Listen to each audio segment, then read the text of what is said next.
Bakit? Kasi siya pa nga yung nag-o-offer ng pagsunod. Ibig sabihin, nakakatuwa yung gano'n, amen? Kunyari, anak mo, ano madalas sinuutos natin pag ang bata ay mga 3, 4 years old? Ano na bumili yung suka? Bumili yelo. Baka pagbalik. Kunyari bata, nasa loob ng bahay, di ba? Minsan kasi yan, pag naglalaro, daming kalat. Amen? Daming kalat.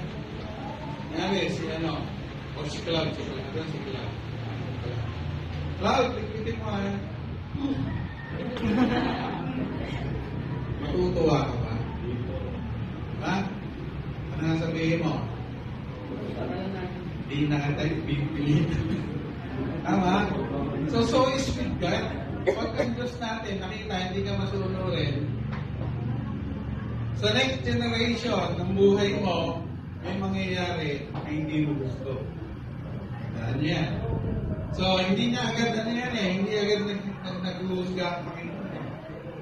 Kasi naka-ano na yan ano ba yun? Naka-program na ang buhay mo Iniwala kayo doon?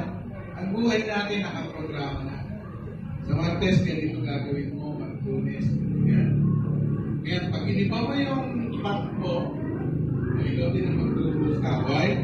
Kasi hindi mo sinunod yung gusto ng Diyos. Bakit? Hindi ka nanalangin, hindi ka nag-pray, hindi ka nagbasa ng Biblia.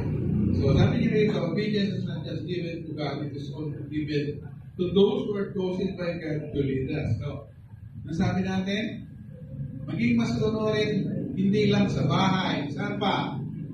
Eskwelahan. Saan pa? Simbahan. Diba may mga leader tayo rito? O pagka, alam niyo ba pag kunyari, sinabi sa'yo, nasa may mga silya, ang style natin, di ba? Yung mga magtotoo ko, sabi ko ba yan, sino ba yung mahusay dito?